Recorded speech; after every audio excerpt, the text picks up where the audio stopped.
அனைவருக்கும் வணக்கம். எங்கள் வாழ்க்கையிலேயே இப்படி ஒரு முதலமைச்சரை நாங்கள் பார்த்தது கிடையாது. சொன்ன வாக்குறுதியை நிறைவேற்றாத ஒரே ஒரு முதலமைச்சர் இந்த முதலமைச்சர் தான்.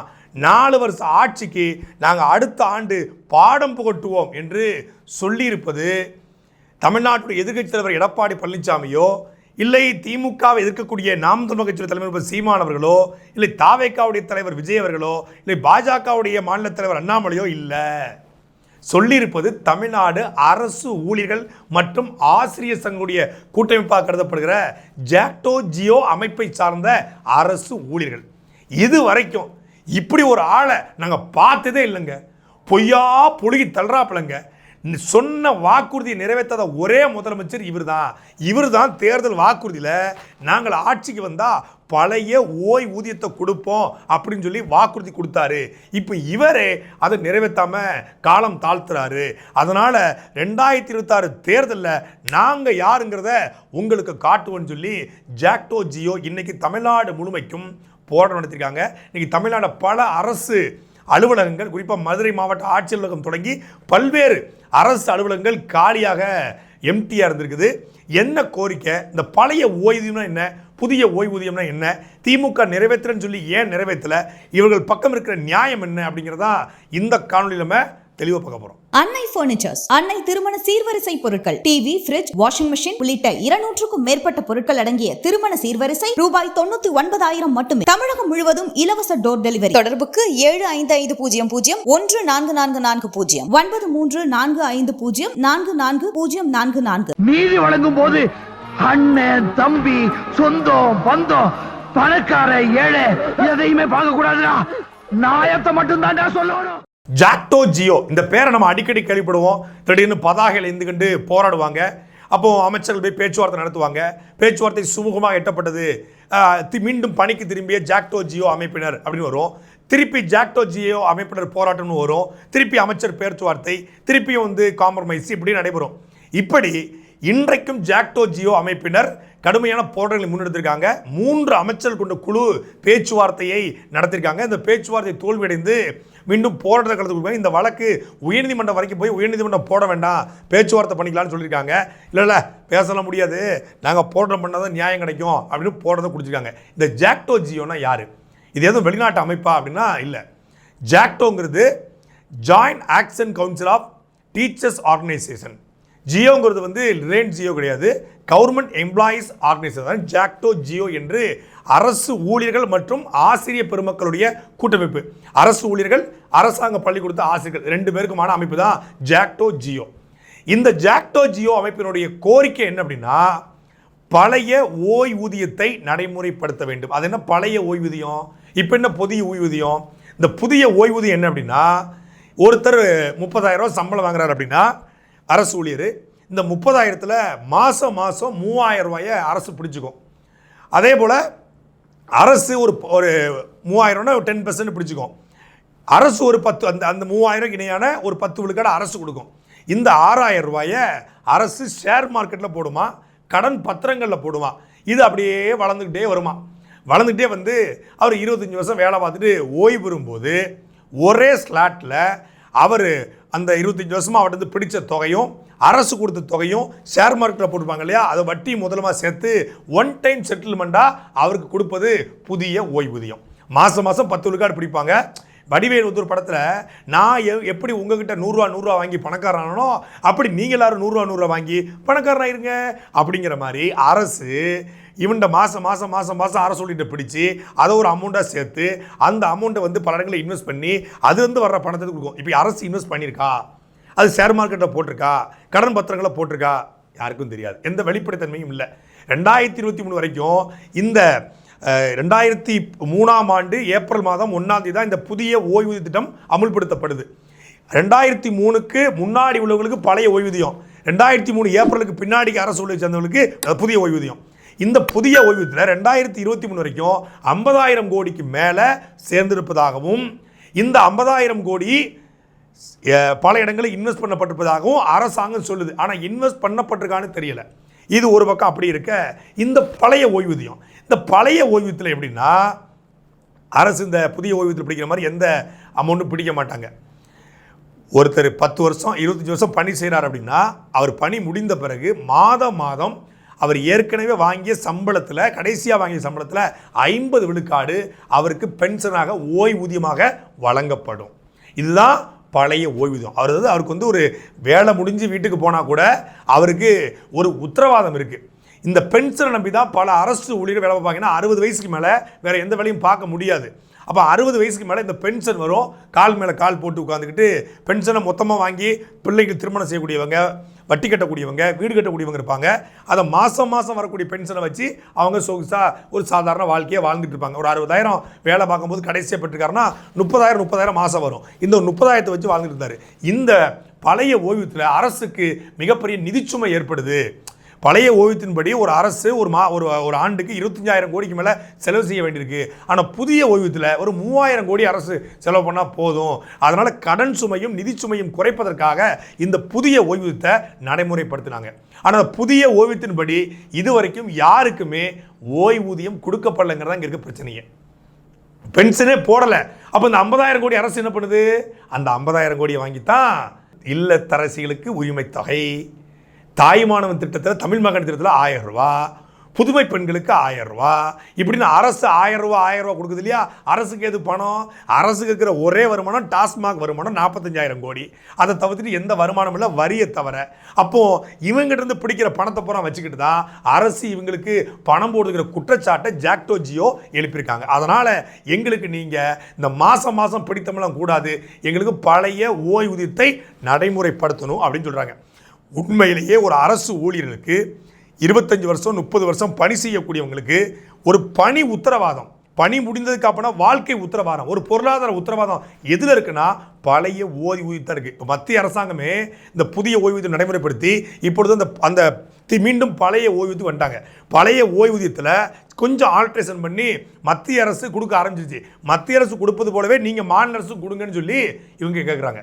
இதில் என்ன பெரிய கொடுமைன்னா, இந்த பழைய ஓய்வூதிய திட்டம், அந்த ஓல்டு பென்ஷன் இருக்கு இல்லையா, ஓபிஎஸ்ன்னு நினைப்பாங்க. ஓபிஎஸ்னா பன்னீர்செல்வம் கிடையாது, ஓல்டு பென்ஷன் ஸ்கீமு. அந்த ஓபிஎஸ்ல நாங்கள் ஆட்சிக்கு வந்தால் அதை நடைமுறைப்படுத்துவோம்னு சொல்லி மரியாதைக்குரிய தமிழ்நாட்டுடைய முதலமைச்சர் இன்றைய ஐயா முத்துவேல் கருணாநிதி ஸ்டாலின் திமுகவுடைய தேர்தல் அறிக்கை 309 சொல்லியிருக்காரு. ஐயா ஸ்டாலின் சொன்னது போல இந்த பழைய ஓய்வூதிய திட்டம் நடைமுறைப்படுத்தப்பட்டால் உண்மையிலே பழைய ஓய்வூதிய திட்டத்தில் அந்த ஓபிஎஸ்ல இந்த புதிய ஓய்வூதியத்தில் உள்ளது போலவே பிடித்தம் உண்டு. ஆனால் அது விருப்பமான பிடித்தம். இப்போ நான் இப்போ வேலை பார்க்குறேன் அப்படின்னா மாதம் ஒரு 1000 ரூபா 2000 ரூபா பிடிக்க சொல்லலாம். பிடிக்க வேணும்னா பிடிக்க சொல்லலாம், இல்லை வேணாம். அதை பிடிச்சதை வச்சுக்கிட்டு ரிட்டையர்ட் ஆகிறதுக்கு முன்னாடி 90% 90% வரைக்கும் நாம் அதை திரும்ப பெற முடியும். ஒரு வீடு கட்ட போகிறோம், ஒரு கல்யாணம் பண்ண போகிறோம் அப்படின்னா நம்ம பிடித்த தொகையை திரும்பி வாங்க முடியும். அங்கே கட்டாய பிடித்தம் கிடையாது, இங்கே கட்டாய பிடித்தம் புதிய ஓய்வூதியத்தில். அதே போல் வந்து பணிக்கொடைன்னு சொல்லுவாங்க. இந்த போனஸ் மாதிரி 10 வருஷம் வேலை பார்த்தா ஒரு ஒரு ஒரு கிராஜுவிட்டி, 20 வருஷம் வேலை பார்த்தா ஒரு கிராஜுவிட்டின்னு சொல்லி பணிக்கொடையாக போனஸாக அரசாங்கமே பழைய ஓய்வூதிய திட்டத்தில் அந்த ஓபிஎஸ்ல ஓல்டு பென்ஷன் ஸ்கீமில் கொடுப்பாங்க. அது அவங்களுக்கு ஒரு பெரிய தொகை வரும்.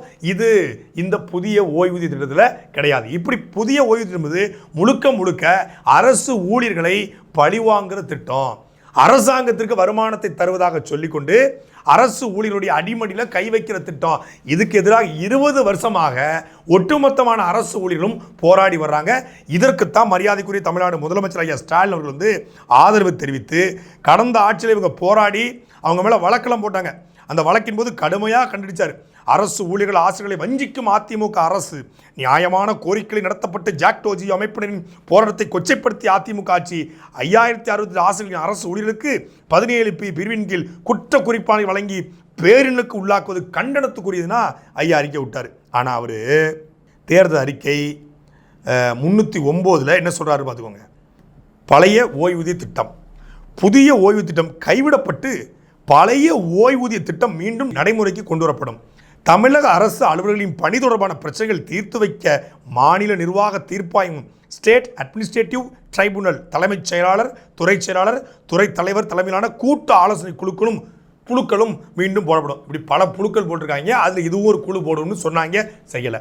அப்போ நீங்கள் சொன்ன தேர்தல் வாக்குறுதி, the hero of the election என்று கொண்டாடப்பட்ட டிஎம்கேவோட மேனிஃபெஸ்டோ 309 செயல்படுத்துங்கள். அதாவது வச்சுக்கிட்டா வஞ்சனம் பண்ணுறாங்கிற மாதிரி தேர்தல் அறிக்கையில் 514 சொன்னோம். அதில் நாங்கள் 90 விழுக்காடு 99 விழுக்காடு நிறைவேற்றிட்டோம்னு சொல்லி 2021 ஐயா சொல்லியிருக்காரு. திருப்பி 2023 நாங்கள் 95 விழுக்காடு நிறைவேற்றிட்டோம்னு ஐயா சொன்னாங்க. இப்போ சொல்கிறாரு 70 விழுக்காடு நிறைவேற்றோம்னு நேற்று 2 நாளைக்கு முன்னாடி சொல்லியிருக்காரு. இப்போ 95 99 70 யாருக்கும் தெரியலை. ஆனால் நம்ம சொல்கிறோம் 4% கூட நிறைவேற்றலை. அந்த 4%ல் இந்த பழைய ஓய்வு திட்டம் இல்லை. இன்னும் சொல்லுகிறேன், 99% இதுவரையில் நாம் நம் தந்த வாக்குறுதியை நிறைவேற்றி இருக்கிறோம். 2021 சட்டமன்ற தேர்தலுக்கு திராவிட முன்னேற்ற கழகத்தின் சார்பில் கொடுத்த வாக்குறுதிகள் எவ்வளவு? 505. அந்த 505 வாக்குறுதிகள்ல 389 வாக்குறுதிகளை நிறைவேற்றி இருக்கிறோம். இது மிச்சம் இருப்பது எவ்வளவு? 116. ஆக இன்னும் 114 வாக்குறுதிகளை நிறைவேற்றணும். தேர்தல் நேரத்தில் அறிவித்த திட்டங்கள் 190% மேல் நிறைவேற்றி காட்டியிருக்கிறோம். என்னங்க எனக்கு ஒண்ணுமே புரியல. அதுதானப்பா எனக்கும் புரியல. அரசு ஊழியர்கள் கேட்பது என்னன்னா, எங்க கிட்ட இருந்து மாசம் மாசம் பிடிக்கிறல்ல, பிடிச்ச பணத்தை என்ன பண்ணேன், அதை நான் செலவு பண்ணிட்டேன் அப்படின்னு வடிவேல் மாதிரி அந்த இடியாப்பம் ஆட்டுக்கால் $500 அது அவங்க காசு அப்படிங்கிற மாதிரி, இல்லத்தரசிக்கு $1000 புதுமை பெண் $1000 தமிழ் மக்கள் $1000 அது அவங்க காசு அப்படிங்கிற மாதிரி பூரா அரசு ஊழியர் காசு. அரசு ஊழியர்கிட்ட பிடிச்சி கிவ் அண்ட் டேக் பாலிசி, இங்கே கொடுத்து இங்கே வாங்கி டாஸ்மாக் வழியாக அங்கே வாங்கிடுறது. அதாவது எதுவுமே செலவே கிடையாதுங்க. செலவே இல்லாமல் நீ உமி கொண்டு வா, நான் அவள் கொண்டு வரேன், ஊதி தும்போம் அப்படிங்கிறத இப்போ தமிழ்நாடு அரசு பண்ணிருக்கு. வெறுமனையாக வந்திருக்காங்க. வடிவேல் வந்து இங்கிலீஷ்காரன் படத்தில் அப்படி டவுசரை கையை விட்டு 2 கையும் காட்டு வரல, அது மாதிரி இப்போ கவர்மெண்ட் காட்டிக்கிட்டு இருக்கு. ஒன்றுமே இல்லையே எங்ககிட்ட, வச்சுக்கிட்டா வஞ்சனம் பண்ணுறோம். உங்ககிட்ட இருந்து பிடுங்கி பெண்கள்கிட்ட கொடுக்குறோம், பெண்கள்கிட்ட இருந்து பிடுங்கி டாஸ்மாகில் கொடுக்குறோம், டாஸ்மாகில் இருந்து பிடுங்கி டிஆர்பி பாலுக்கிட்ட கொடுக்குறோம், அங்கிருந்து பிடுங்கி நாங்கள் வச்சுக்கிறோம். எதுவுமே செலவு பண்ணாமல் நாங்கள் பணம் தள்ளிக்கிட்டு இருக்கோம். எப்படி சூப்பர்ல. இதுவரை நாங்கள் பார்த்த முதலமைச்சர்களிலே சொன்னதை கொடுத்த வாக்குறுதியை நிறைவேற்றாத, 4 ஆண்டுகளாக நிறைவேற்றாத ஒரு முதலமைச்சர் இந்தியாவிலே ஒருவர் இருக்கிறார் என்று சொன்னால் அது மாண்புமிகு இன்றைய தமிழக முதல்வர் மு.க. ஸ்டாலினை தவிர வேறு யாரும் இல்லை என்பதை. உண்மையிலேயே திமுக ஆட்சியில் மீனவர்கள் போராட்டாங்க. மீனவர்கள் கூட மாற்றி மாற்றி ஓட்டு போடுவான்னு வச்சுக்கோங்க. அவங்களுக்கு வந்து திமுகவுக்கு போடுவாங்க, அதிமுகவுக்கு போடுவாங்க. இந்த மின் ஊழியர்கள் போராட்டாங்க. மின் ஊழியர்கள் வந்து மொத்தமாக திமுகவுக்கு ஓட்டு போடுவாங்கன்னு சொல்ல முடியாது, அவங்க மாறி மாறி போட்டிருக்காங்க. செவிலி தாய்மார்கள் இந்த ஆட்சியில் போராடிட்டாங்க. செவிலி தாய்மார்கள் மொத்தமாக திமுகவுக்கு போடுவாங்கன்னு சொல்ல முடியாது, அவங்க எல்லா கட்சிக்கும் போடுவாங்க. மருத்துவர்கள் போராடினாங்க. மருத்துவர்கள் மொத்தமாக திமுகவுக்கு தான் ஓட்டு போடுவாங்கன்னு சொல்ல முடியாது, மாறி மாறி போடுவாங்க. அதே போல் இந்த ஆட்சியில் விவசாயிகள் போராடுறாங்க. விவசாயிகள் எல்லா கட்சியிலும் இருக்காங்க, எல்லா கட்சிக்கும் ஓட்டு போடுவாங்க. இந்த ஆட்சியில் ஆசிரியர் பெருமக்கள் போராடுறாங்க. யாரும் மொத்தமாக திமுகவுக்கு ஓட்டு போடுவாங்கன்னு சொல்ல முடியாது, ஆனால் ஆசிரியர் பெருமக்கள் பெரும்பான்மையாக எனக்கு தெரிஞ்சு 95 விழுக்காடு திமுகவுக்கு தான் ஓட்டு போட்டிருக்காங்க, திமுக தான் ஓட்டு போடுவாங்க. பொதுவாக அரசு ஊழியர்கள் பெரும்பாலும் திமுக தான் ஓட்டு போடுவாங்க. ஏன்னா திமுக ஆட்சி வந்து அரசு ஊழியர்களுக்கு நல்லா பண்ணும் அப்படின்னு சொல்லி அவங்க ஓட்டு போடுவாங்க. இந்த முறை தான் திமுக ஆட்சியில் முதல் முறையாக அரசு ஊழியர்களும் ஆசிரியர் பெருமக்களும் கடும் கோபத்தில் இருக்காங்க. சொன்னதை செய்யாத ஒரு முதலமைச்சர், இந்த வடிவேலு இந்த புலிகேசி படத்தில் உட்காந்துக்கிட்டு அவெல்லாம் மன்னனா சுத்த மாங்காமனையன், அவன் மட்டும் அந்த புலிகேசி மன்னன் மட்டும் கையிலே கிடைத்தான் அவனை நான் வந்து வகுந்து விடுவேன் அப்படிம்பாரு. அது மாதிரி இப்போ அரசு சொல்லி பேசிட்டு இருக்காங்க. ஓ மன்னர், அந்த மன்னருக்கு எவ்வளோ வேலை இருக்கும், அவரெல்லாம் அப்படி பேசாதீர்கள் அப்படின்னு சொல்லி புலிகேசி பேசிட்டு இருப்பாப்ல, வடிவேலு பேசிட்டு இருப்பாப்ல. அவனை புலிகேசியை பற்றி பெருமையாக பேசாத, உன்னை இங்கிருந்து தள்ளி விட்டுருவேன் அப்படிம்பாப்புல அல்வாவாசு. அது மாதிரி இப்போ அரசு ஊழியர்கள்லாம் கடும் கோபத்தில் இருக்காங்க. ஒரு பக்கம் இவங்க திராவிட மாடல் ஆட்சி இந்தியாவுக்கு எடுத்துக்காட்டா இருக்கு, இந்தியாவே உத்து நோக்கிக்கிட்டு இருக்கு அப்படிங்கிறாங்க. இந்தியா உத்து நோக்க தான் தமிழ்நாட்டை வியந்து பார்க்க தான். ஆமாம், இவ்வளோ கேவலமாக இருந்தால் எப்போ இவ்வளோ கேவலமான ஆட்சி கூட வியந்து பார்க்க மாட்டாங்களா? ரொம்ப ஒவ்வொரு மாநிலங்களும் வந்து இந்த தமிழ்நாட்டை பார்த்து மிரளுது. இவ்வளோ மோசமாக இருந்தால் மிரளத்தான் செய்யும். நித்தம் போராட்டம். அப்படி போராட்டத்தில் மிக முக்கியமான போராட்டமாக இந்த ஜாக்டோ ஜியோ போராட்டம். பொதுவாக ஜாக்டோ ஜியோ அமைப்பினர் வந்து தேர்தல் நேரங்களில் போராடுவாங்க. தேர்தல் நேரங்களில் போராடினா அரசு வந்து பணிஞ்சு வந்துடும், அவங்களுடைய வாக்குறுதியை நிறைவேற்றி கொடுக்கும் அப்படின்னு சொல்லுவாங்க. ஆனால் உண்மையிலேயே உளமாற ஜாக்டோ ஜியோ அமைப்பினர் பாதிக்கப்பட்டிருக்காங்க. திமுக சொன்ன வாக்குறுதியை நிறைவேற்ற சொல்லி போராடுறாங்க. இவர்கள் சொல்வது மிக முக்கியமானது, 2026 நாங்கள் யார் என்று மொத்தமாக காட்டுவோங்கிற முடிவை எடுத்துக்கிறோம். இவர்கள் நடைமுறைப்படுத்த மாட்டாங்க, நாங்கள் தேர்தலில் உங்களை பார்த்துக்கிறோம் சொல்லி ஜாக்டோ ஜியோ திமுக அரசுக்கு சவால் விட்டுருக்கு. உண்மையிலேயே ஜாக்டோ ஜியோங்கிறது மொத்தம் ஒரு பெரிய கூட்டம். அது தமிழ்நாடு முழுமைக்குரிய அரசு ஊழியர்கள் ஆசிரியர் பெருமக்கள் சேர்த்தோம்னா அது 10 லட்சத்துக்கு மேலே போகும். அவங்களுடைய குடும்பத்தாரில் ஓட்டு இருந்துச்சுன்னா எப்படி இருந்தாலும் 70 to 75 லட்சம் ஓட்டு சாலிடா இந்த முறை திமுக இல்லை அப்படிங்கிறத வெளிப்படையாக சொல்லியிருக்காங்க.